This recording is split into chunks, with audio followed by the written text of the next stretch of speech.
안녕하세요. 예, 안녕하세요. 반갑습니다. 벌써 또 2주가 지났네. 그런 말입니다. 근데 우리는 굉장히 빨리 오는 것 같은데 인력사롱을 기다린 시청자들은 이 2주가 굉장히 더딜 수도 있겠다. 또 우리가 이거 그러실까요? 우리만의 착각인가 지금?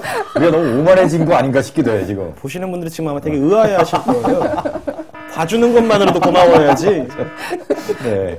아니 이번에도 지난번에 이제 겨울왕국 편도 조회수 또 많이 넘겼어요. 이게 네. 연속으로 몇 번이에요. 그러니까 약간 지금 오만해지려고 하고 있는데 이때 약간 또 우리들이 자체적으로 좀 눌러주고 시청자분들께도 강구팍 이런 분들 또 와서 한번 댓글로 한번 우리를 좀 눌러주고 해야 됩니다. 아, 근데 많이 네. 눌러주셨네요. 네. 이게 싫어요. 아유, 죄송해요. 목이 매네요. 싫어요가 18개 네. 있습니다. 18. 워낙 매니아들이 많은 콘텐츠는 좀 만족을 시키기가 어렵죠. 그래서 제 생각에는요, 네. 이 겨울왕국을 보고, 이 겨울왕국 뭐 또 장면 하이라이트가 나오나 보다 이게 눌렀다가. 제작진들이 낚시를 한 게 이 사랑을 위한 레릿고라고 이렇게 해놓으니까 레릿고 장면인가 보다 하고 네, 클릭했다가 그래서 그런지 평균 시청 지속 시간이 3분밖에 안 돼요. 네. 언제 나오나 하고 보시다가 네. 아니, 근데 이번에 총 예상 수익이 30.57달러라고 돼 있네요. 어떻게 된 건가요? 혹시 누적된 금액 아니에요? 그런가? 이게 뭔가 좀 이상한데? 우리가 이번 광고가 혹시 잘 붙은 게 아닌가. 광고를 좀 오래 보나? 아니 그것도? 그렇게 막 큰 수익도 아닌데 진짜 그래, 자세히 그래. 누적 들어가지 않죠. 그 3배가 넘게 나왔으니까 네. 괜찮은데? 30.57이면은 우리 끝나고 요걸로 또 뭘 뭐. 먹을 수 있으나? 막걸리 일단 한두 병씩은 먹을 수 있겠구만 그래도. 댓글 반응, 뭐 댓글이 많진 않은데 그래도 아유, 혜원이 아빠 네, 혜원이 아빠 화이팅. 이야. 힘이 좀 나시나요? 네, 힘이 납니다. 위로 0924님, 저는 겨울왕국이 과대평가됐다고 생각하는 쪽인데요.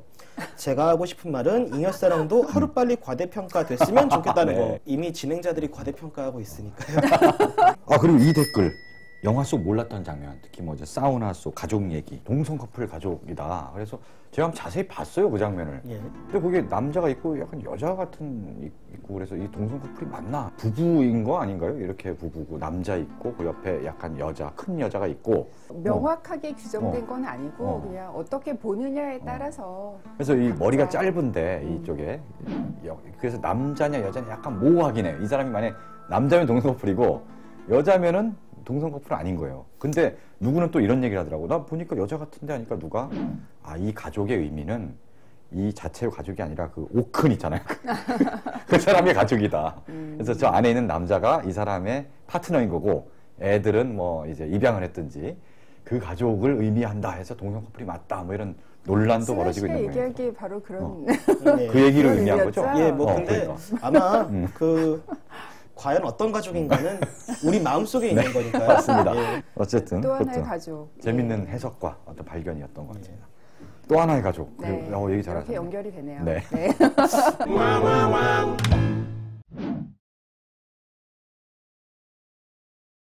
오늘은 저기 간식도 굉장히 의미심장하죠? 음. 예. 크래커하고 믹스 커피가 있네요. 네. 예. 아니 왜 이렇게 멀어?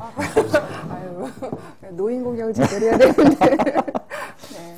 사실 이렇게 막 화기애애하게 시작할 주제는 아닌데 오늘 저희가 다룰 오늘 뭐 주제가 네. 오늘 다룰 주제는 이제 또 하나의 약속 네. 영화. 나한테는 딸이 하나 있어요. 아빠 고생한다고 돈 벌러 간 착한 딸이에요. 그 딸이 큰 병을 얻었는데 회사에서는 책임이 없대요. 소견서 좀 받으려고 왔는데요. 자다가 허리 아프면 침대 회사 잘못이에요? 기자에게 내버립시다. 방송 내보내기 무슨 일이 있습니까? 제 말 좀 들어주세요. 아무도 안 도와줘요.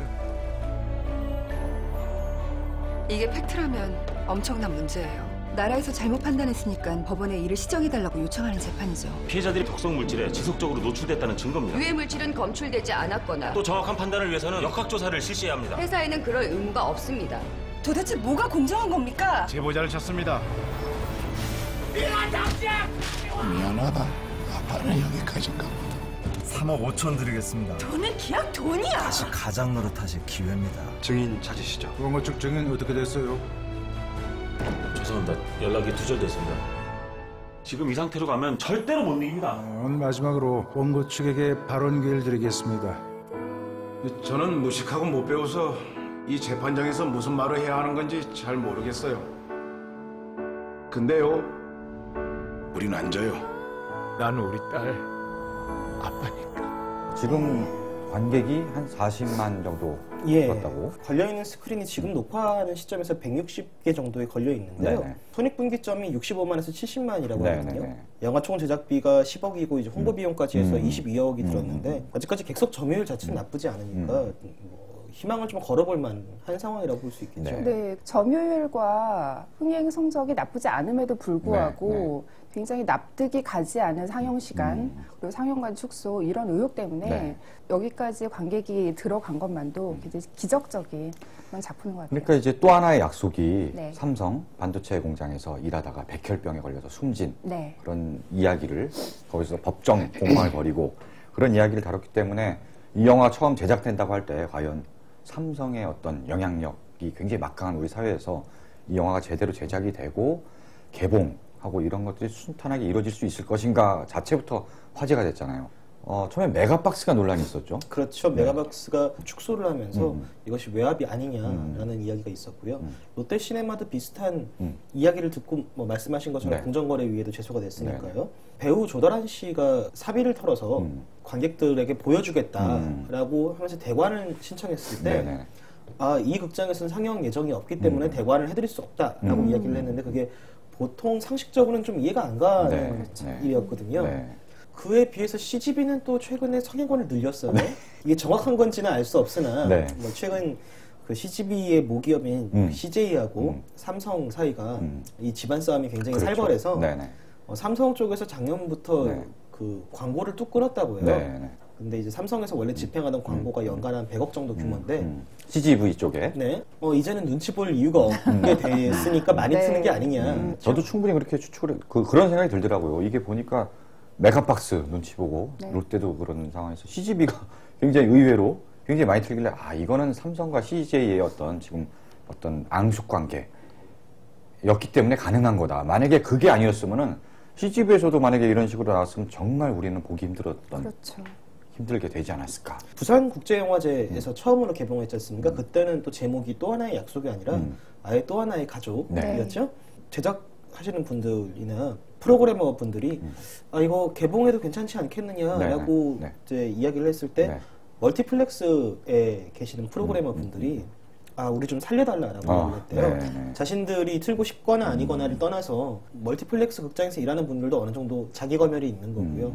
참 영화 밖의 현실도 굉장히 참 어둡습니다. 근데 영화 내용도 그에 못지않게 어둡죠. 그렇죠. 실제로 실화를 다루고 있는 작품인데 삼성 반도체 노동자의 황유미 씨라고 백혈병으로 2003년도에 입사를 했다가 2005년도에 발병이 됐고 2007년도에 고인이 된 그런 노동자인데 이제 그분의 아버지가 산재투쟁을 하시는 그런 얘기가 영화의 중심이 되고 있어요. 그 아버지 성함이 황상기 씨. 이분 인터뷰 중에 굉장히 인상 깊은 대목이 있습니다. 삼성에서 나중에 굉장히 큰 돈을 처음에는 뭐 돈 준다고 했다가 그마저도 안 주고 치료비를 준다고 약속했다 안 주고 그러다가 나중에 굉장히 일이 커질 것 같으니까 거액을 준다고 했을 때 그 돈을 받는다고 해서 내 마음이 편해지거나 절대 즐거워지지 않는다. 행복해질 수 없다. 끝까지 이 돈을 안 받고 싸워서 이기는 게. 유미야, 네가 병에 걸린 거는 상당히 불행한 일이야. 안타까운데 너의 병이 걸림으로 인해 갖고 그 삼성에서 일하다가 병에 걸린 사람들이 산업재해로다가 인정받을 수 있는 길이 열렸다고 생각하니까 너도 살아있을 적에 다른 사람들 마음을 많이 이해해주고 다른 사람들 안 된 거 보면 많이 안타까워해주고 그랬잖아. 네가 많은 희생 정신이 너는 원래가 강했잖아. 그래서 너의 희생으로다가 남들을 많이 도울 수 있다고 생각하니까 네가 유미가 상당히 장하고 나의 이쁜 딸이기 때문에 나는 유미 같은 딸이 참 장하고 아름답고 이쁜 내 딸이 있어서 너무 고맙고 아름다운 네 딸이 있어서 너무 자랑스럽다. 유미야 고마워. 근로복지공단이 또 항소를 해서 네. 지금 2심에서 무려 2년 6개월째 지금 계류 중이래요. 이게 1심과 비슷한 판결이 나오면은 삼성이 완전 위기에 빠지니까 이게 혹시 고의적으로 늦추거나 여러 가지 지연 작업을 쓰는 거 아니냐라고 이제 황상기 씨는 그런 생각도 하고 계시더라고요. 그래서 참 이 영화가 개봉한 시점도 굉장히 중요한 의미가 있는 것 같고요. 네. 이 영화가 이제 상영관 축소 의혹 그리고 영화가 다루고 있는 소재 이런 것들 때문에 충분히 언론에서 다룰 만한 소재임에도 불구하고 뉴스에서 다루지 않았다가 이제 JTBC에서 처음으로 손석희 앵커에 의해서 뉴스가 다뤄져서 화제가 되기도 했죠.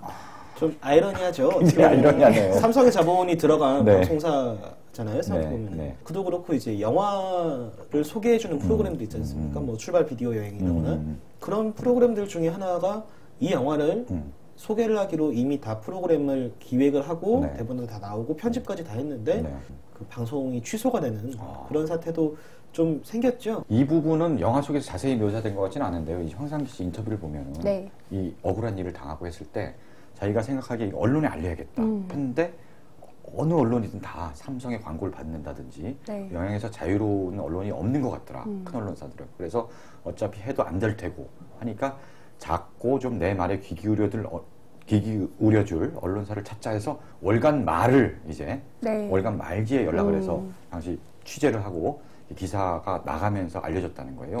이 영화 자체도 지금 그러고 있잖아요.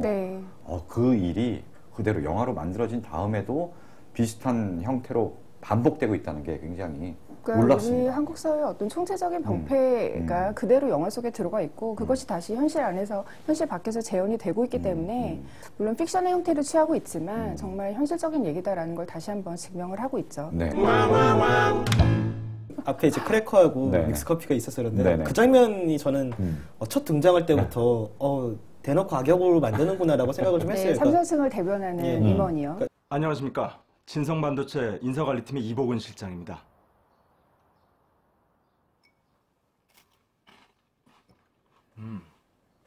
오랜만에 먹으니까 이런 것도 맛있네요. 저 어떻게 오셨는지. 그 사람이 이제 인사 무슨 관리과장인가요? 그렇죠. 정말 비열한 역으로 나오거든요. 그렇죠. 그 뒤에 보이지 않는 거대한 기업 상성이 있고 이제 그 삼성이 인격화된 캐릭터 같은 건데 비인간적인 그런 얼굴로 등장을 하지만 또 삼성의 어떤 특징을 되게 잘 보여줘요. 굉장히 그 내부를 여기저기 나타나서 인물들을 굉장히 잘 감시를 하지 않습니까?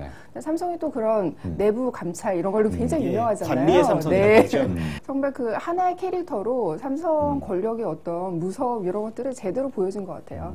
이분 황상기 씨 인터뷰를 보면요. 영화는 약했대요. 실제는 더 했다는 거예요. 정말 와서 삼성 쪽에서 온 사람들이 한 번도 딸 유미에 대해서 걱정을 하거나 위로하거나 하는 말을 한마디도 안 했대요. 정말 자기가 아프고 자기가 잘못해서 아파놓고 왜 회사 탓을 하고 난리야. 뭐 이런 식의 대사. 너무 악역으로만 뻔한 악역으로만 그려지는 게 아니냐라고 지적을 했었거든요. 그런데 이제 인터뷰를 보면서 느낀 거는 언제나 현실은 어떤 픽션보다 훨씬 더 냉혹하고 극적이고. 그 과장으로 나오는 그 배우 있잖아요.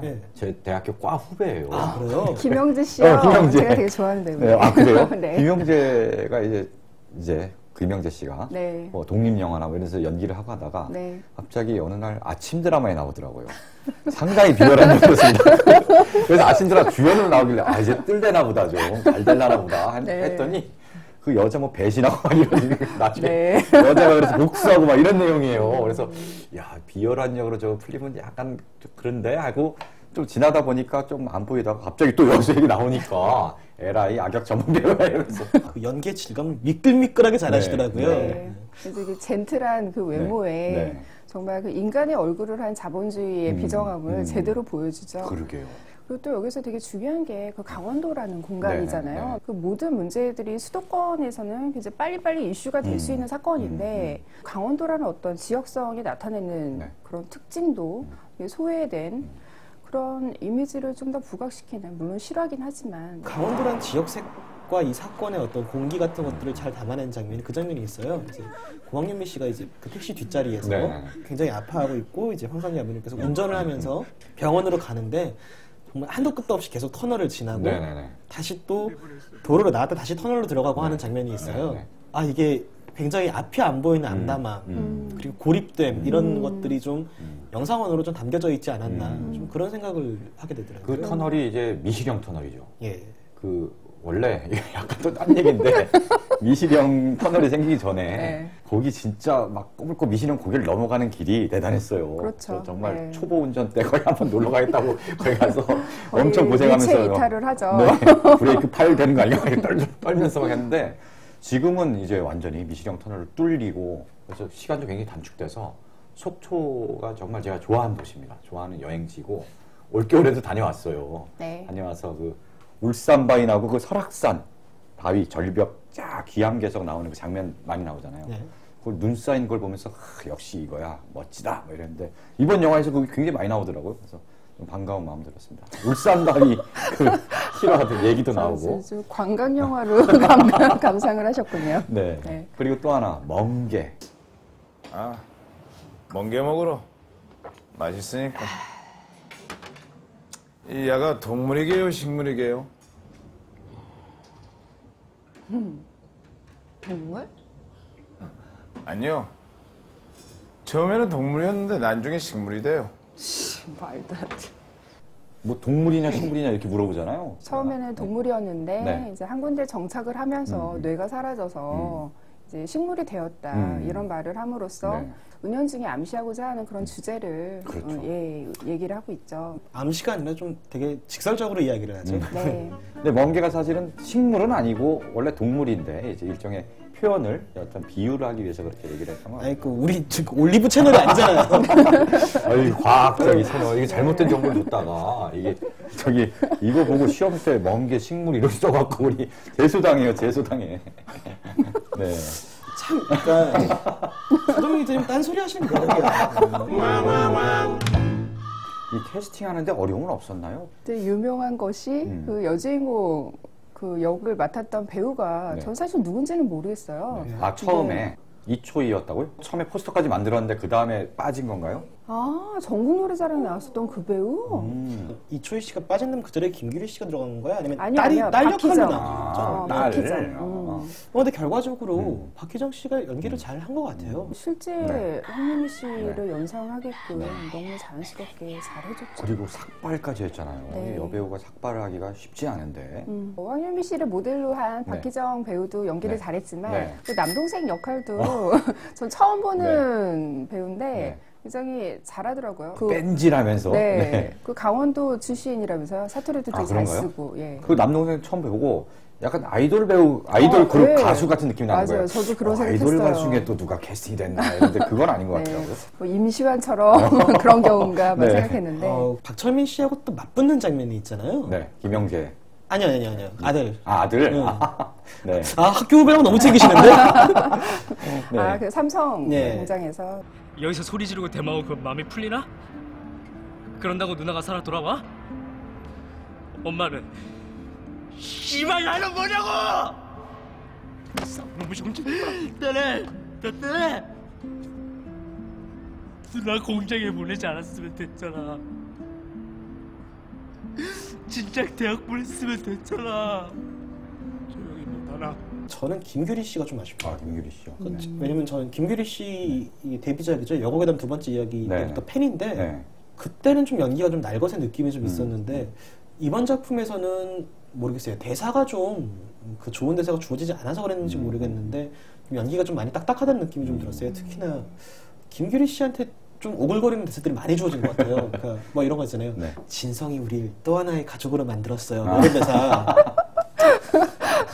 그러니까 네. 사실 뭐 저도 그 고충은 이해를 네. 하겠더라고요. 그 대사를 받았는데 거기서 폭풍 연기력을 선보일 수는 없는 노릇이라고 생각하는데 네, 네.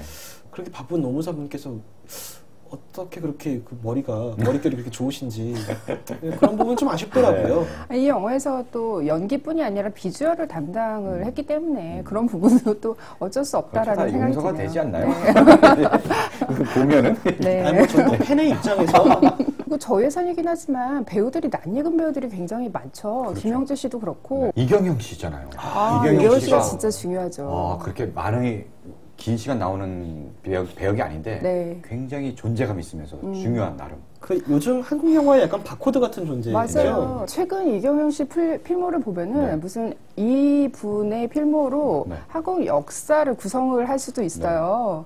부러진 화살에서도 출연을 했었고 또 남영동에서도 출연을 했죠. 26년에서도 출연을 하고 이 작품에서도 사실 나오는 분량은 많지가 않고 뭐 아주 인상적인 퇴장이 주어진 것도 아니고요.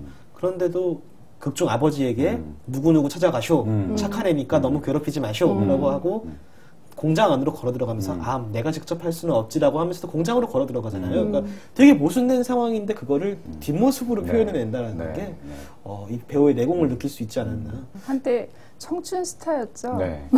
되게 그 기중 있는 주역도 많이 하고 했는데 네, 뭐 제가 우리 세대는 알기로 잘 아는데 안 좋은 뭐 사건 이후에 네. 이제 한동안 은퇴했다가 다시 돌아와서는 굉장히 짧지만 인상적인 중요한 역할들을 많이 맡아서 그것도 괜찮은 것 같아요. 어떤 영화 감독께서는 이제 슬슬 이경영 씨 얼굴에서 존 보이트가 보인다 이런 얘기도 했다고 하는데 공감하는 바예요. 윤유선 씨는 어땠나요? 그 엄마 윤유선 씨가 저는 참 좋았어요. 네. 왜냐하면 아무래도 이것이 부성애를 좀 전면에 내세운 그런 작품이라서 어머니의 역할은 살짝 뒤로 물러나 있는데 좁은 공간에서도 자신의 역할을 충분히 해내고 딸을 생각하는 그런 마음이라든지 건어물 손질하고 있는데 주변 사람들이 빨갱이물이 들어서 그런데 저 딸 자식 죽은 거 팔아먹어서 돈 타내려고 그런데라는 이야기를 듣고 그 수모를 계속 이제 속으로 사귀고 견뎌내는 그 장면이 굉장히 표현이 탁월했죠. 이제 그래서 당신 정말 그러는 거냐고 따져 물을 때 어떻게 보면 이 싸움이라는 것이 주변 사람들 시선을 견뎌가면서 싸운다는 것이 얼마나 힘든 일인지를 굉장히 탁월하게 잘 표현해줘서 또 한 명 반가운 얼굴이 그래서 결국에는 이경영 씨가 찾아가라고 한 그 증인 그 정영기 씨 우리가 정영기 씨. 잉투기를 다뤘잖아요. 그래서 많이 보는 얼굴이 그 잉투기에서 그 같이 격투기를 배웠던 그 친구 2명 중에서 한 명으로 나오는 정영기 씨가 또 중요한 증인으로 출연을 하고 있습니다. 됐어? 뭐 할까?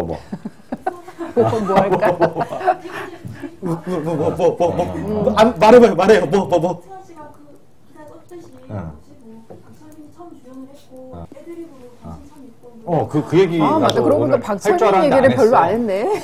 그 집어넣으면 돼. 박철민 씨 연기는 좀 더 꼼꼼히 곱씹어볼 부분이 있어요. 원래 박철민 하면 이미지가 굉장히 뭐 약간 가볍고 막 장난스러운 대사 많이 치고 감초에 가까운 그런 애드리브 많이 하고 그러니까 요 한 10년간 필모가 거의 100여 편에 가까우니까 그런데 거기서 이제 그 애드립의 달인으로 그러니까 우리 흔히 박철민 씨 하면은 떠오르는 유행어들 있지 않습니까? 그 이것은 나는 소리가 아니여 라거나 뒤질랜드라거나 어떤 그런 걸쭉한 호남 사투리와 약간 욱하는 성공, 빠른 말 이런 것들이 굉장히 대중의 인식에 많이 박혔잖아요. 아니 그 승환 씨가 쓴 그 칼럼 술탄 오브 더 TV를 보면은 그래도 박철민 씨가 애드립 하나 아주 주옥 같은 애드립을 했다면서요. 그 윤유선 씨가 미역국을 끓여다 주면서 그 당신이라도 서울 올라가서 싸워 라고 이야기를 그러니까 처음에는 이제 막 싸우고 하는 걸 싫어하고 반대하다가 그렇죠. 이제 그래서 결국 싸움을 그만두고 집에 이렇게 있고 하니까 풀이 죽어서 있는데 거기서 당신이랑 나와서 싸워 이러는 거죠. 윤미의 일기를 보고 딸아이의 마음을 알고 이 투쟁이 얼마나 중요한가를 알고 다시 설득을 하는 장면이죠. 근데 그 장면에서 이제 당신이라도 올라가서 싸워라고 얘기했을 때 박철민 씨가 윤미선 씨를 보면서 당신 참 예뻐 라고 이야기하는 대사가 느낌이 있어요. 많이 다르네. 내가 그걸 느낌 살려서 할 수 있으면 내가 배우려고 했지 내가 이러고 있겠어요 내가 지금. 역시 승환 씨는 이것은 입에서 내는 소리가 아니야 이런 건 잘해. 이런 건 잘하는데 이런 진지한 건 잘 안 돼. 멜로드라마용 대사는 아닌 것 같아. 제가 인생이 멜로는 아닌 것 같아요. 어쨌든 그게 애드립이라고요? 그게 애드립이라고 합니다. 그게 좋았는데 이제 그 장면. 어떻게 보면은 이 오랫동안 쌓아왔던 배우의 순발력이 어떤 이 배역에 대한 이해와 진심과 딱 맞닿았을 때 나올 수 있는 어떤 그런 주옥 같은 장면이 아니었나. 그때 윤유선 씨가 정말 예뻤어요 표정이. 근데 윤유선 씨는 원래 예쁜 배우지 않습니까? 네 맞아요. 그리고 미역국도 굉장히 맛있어 보이더라고. 그러니까 미역국에 그 멍게가 들어간 듯한 아니, 멍게 들어가 있지 않았었나요? 그렇죠, 맞죠. 네. 멍게가 들어간 미역. 와, 멍게 미역 저거 먹고 싶다. 사실은 죽은 딸의 생일이어서 굉장히 슬픈 장면이었는데. 아니, 제가 갑상선이 안 좋아서 미역을 못 먹거든요. 네, 지금. 아, 그러니까 그래. 미역이 요도가 굉장히 많은 음식이라서 갑상선 안 좋으면 피해야 된다 그러더라고요. 그래서 미역국을 못 먹은 지 몇 개월이 됐는데 봤는데 너무 먹고 싶은 거야. 어쩜 그렇게 윤기가 자리를 해요, 진짜. 야, 역시 먹는 거 얘기할 때가 제일 막걸리 활기찹니다. 얘기도 나오겠어요. 근데 이 작품이 그렇게 여러 배우들을 출연시켜서 충분히 더 대중적으로 신파로 갈 수 있었음에도 불구하고 최대한 그 팩트를 위주로 해서 감정 같은 것들도 배제하고 이런 현실의 부조리를 알리는데 포커스를 맞춘 작품이어서 배우들도 거기에 좀 맞춰서 연기를 하지 않았나 싶어요. 네. 아니, 배우들이 실제로 거의 노게론티로 다 출연했나요?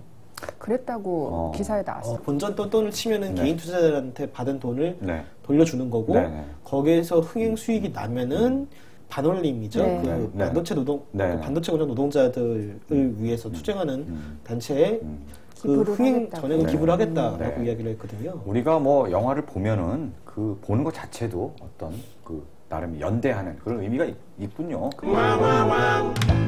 사회 비판적인 영화, 특히 실화를 소재로 한 영화들이 최후의 어떤 그 판결을 내려줄 만한 그런 잣대로서 우리가 법에 기댈 수밖에 없는 현실을 네. 보여주잖아요. 법 자체가 사실 기댈 수 없는 법이 되어 있잖아요. 한국 같은 경우는 이것이 산업재해다라는 증거를 노동자가 직접 제출을 해야 되는 시스템이니까 사실 이 영화를 만든 김태훈 감독도 그렇고 이제 지적을 하는 거는 이게 삼성만의 문제가 아니라 일단 일차적으로 봤을 때 삼성이 제일 먼저 보이겠지만 사실 그 뒤에는 이렇게 모든 책임을 노동자에게 전가하는 법과 제도의 문제인 거고 영화 제목이 또 하나의 가족에서 또 하나의 약속으로 바뀐 이유 중에 하나는 모든 화살이 삼성에게만 집중되느라 어떤 이 제도와 법의 허점을 그 놓치고 지나가는 어떤 그런 우를 범하지 않기 위해서도 제목을 바꿨다고는 하더라고요. 네. 제일 마지막에 상징적인 대사가 나오잖아요. 이제 그 삼성 쪽에서 온 듯한 변호사가 항소하겠다고 하니까 기자가 아니 그건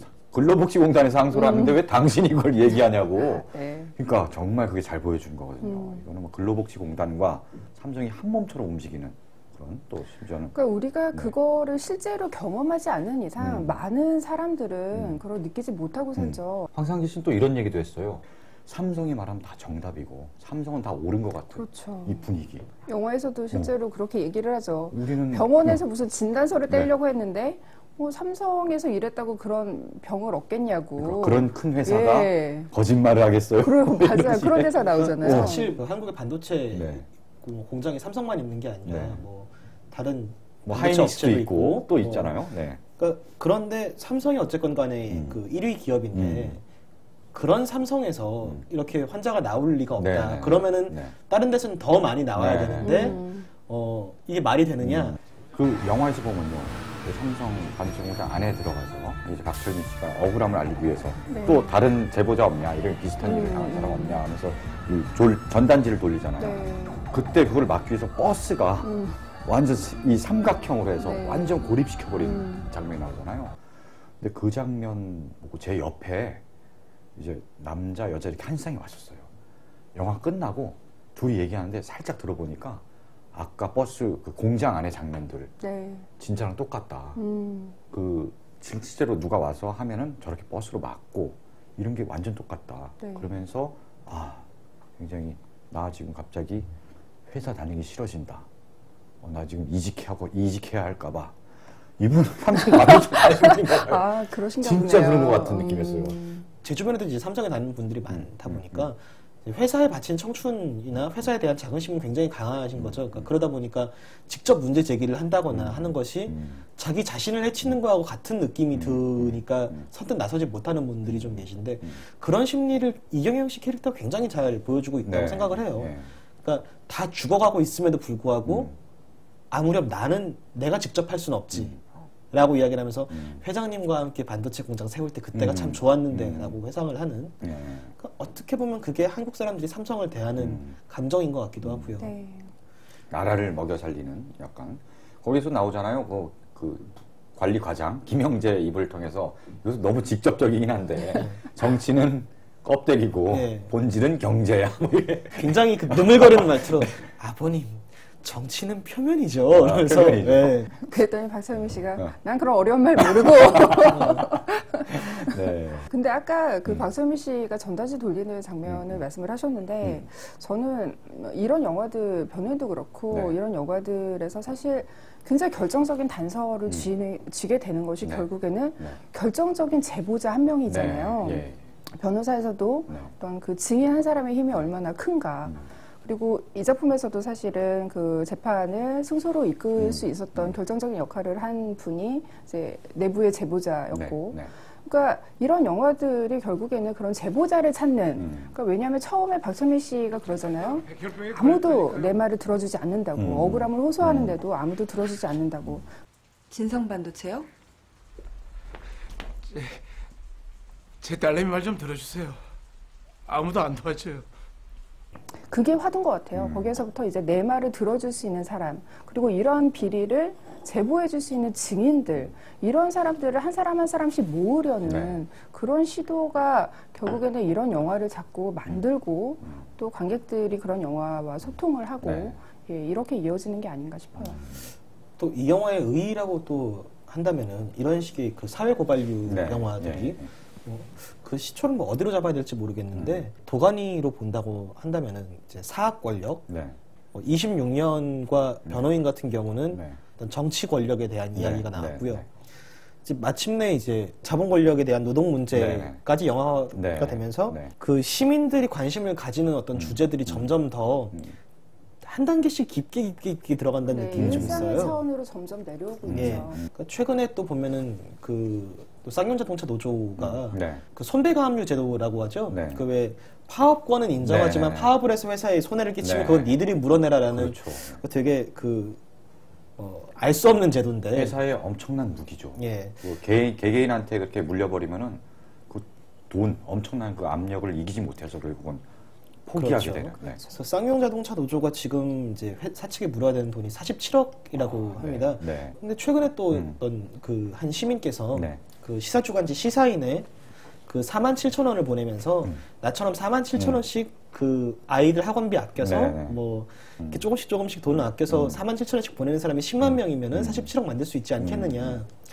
그 편지가 지금 이제 불씨가 돼서 뭐 지금 노란봉투 캠페인 최근에 이효리 씨도 동참을 했죠. 이효리 씨도 47,000원 냈다 그래요. 전 처음에 아니 이효리 정도 되면 돈을 더 많이 내야지 돈도 많이 버는데 말이야. 근데 이게 그런 의미가 있더라고요. 그렇죠. 알고 보니까 사실 뭐 이효리 씨가 뭐 내려면은 뭐 얼마든지 낼 수 있는 분이지만 그 한 사람이 많이 냈다가 아니라 여러 사람이 하나하나 힘을 보태는 게 또 중요한 거니까요. 그러고 보면 이 영화 자체도 제작 두레라 그러죠.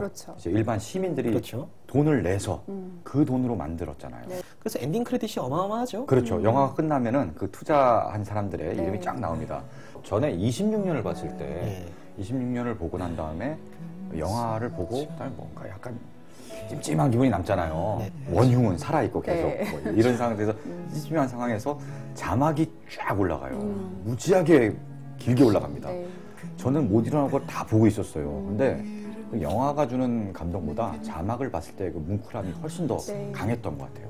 이 사람들이 저 영화가 이제 불발되지 않도록 잘 만들어지도록 하기 위해서 다 소중하게 돈을 모으고 마음을 모아서 저렇게 나왔구나라는 게 굉장히 감동적이었는데 이번에도 비슷한 걸 느꼈어요. 거의 변호인의 마지막에 그 실제 그 재판에 참여했었던 그 변호인들 이름을 하나하나 호명하는 듯한 그런 클라이막스의 하나였던 것 같아요. 저는 이렇게 잘 보다 보니까 한결애라는 이름도 있어요.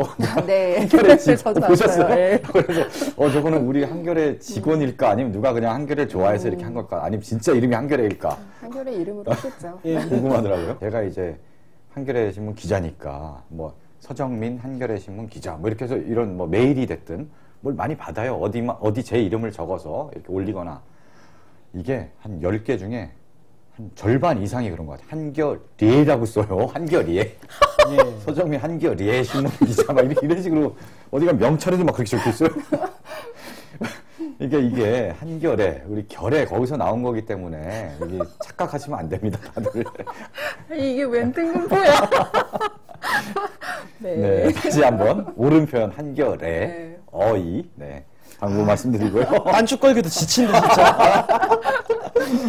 그렇습니다. 근데 아까 네. 도가니 얘기도 했지만 네. 이런 영화들이 그러니까 대중영화 협법으로 자꾸 이제 시사적인 문제를 제기하는 이런 영화들의 흐름이 사실은 그 이명박 정권 들어서고 난 다음에 그 광우병 시위 이후에 그 언론 통제로 그것이 이어졌잖아요. 네. 그래서 언론이 사실은 담당하지 못한 그런 역할들이 대중영화의 형태로 터져 나오고 네. 또한 그것이 이제 또 SNS를 통해서 네. 다시 확장이 되고 네. 이러한 일련의 흐름 그리고 아까 시민운동으로 점차 확장이 된다라고 말씀을 하셨지만 그러한 일련의 흐름들 이 한편으로는 되게 희망적이면서도 언제까지 그렇게 주류 언론이 이렇게 권력의 눈치를 보면서 침묵을 할 것인가 이런 문제들은 다시 한번 좀 그렇습니다. 짚어볼 필요가 있는 것 같아요. 저는 또 하나의 약속을 보면서 딱 한 가지 아쉬웠던 게 있었어요. 그 주인공인 그 황유미 씨를 모델로 한 윤미가 빨리 퇴장을 하고 네. 그다음부터는 이제 아버지가 그 싸움을 대신 전개를 해나가잖아요. 아, 윤미의 목소리가 조금 더 드러났으면 어땠을까. 같은 소재를 다룬 다큐멘터리가 또 3월 6일에 개봉을 기다리고 있어요. 네. 아, 그렇군요. 예, 황유미 씨의 기일이기도 하대요. 그래서 특별히 개봉일을 네. 그렇게 잡았다고 하는데 네. 탐욕의 제국이라는 작품이고요. 피해자들의 목소리가 직접적으로 드러난 영화이기 때문에 네. 예, 좀 또 하나의 약속과 약속을 보신 분들은 이제 같이 상호 보완하는 네. 의미에서 네. 같이 봤으면 좋겠습니다. 네. 그거를 이제 묶어서 같이 기획전을 하는 곳이 있다고요. 서울 아트 시네마라고 네. 낙원상가에 있는 네네. 극장인데요. 네. 네, 3월 4일부터 3월 8일까지 그 두 작품을 묶어서 같이 기획전이 열리고 실제로 그 작품의 감독들도 와서 감독과의 대화 시간이 있으니까요. 예, 많이들 예, 오셨으면 좋겠습니다. 그러게요. 안 그래도 또 하나의 약속도 그렇고 탐욕의 제국도 제 생각에는 상영관 잡기가 그렇게 그렇죠. 쉽지는 않아 보이는데 특히 다큐멘터리이기 네. 때문에 우리 자막으로 이렇게 그것도 좀 홍보를 해주고 말이죠. 잉여사롱을 보고 왔다 하면 좀 할인해주고 이런 제휴 이벤트 같은 거 괜찮을 것 같은 생각이 드는데 문득. 참 뭐든지 마케팅으로 네. 연결을.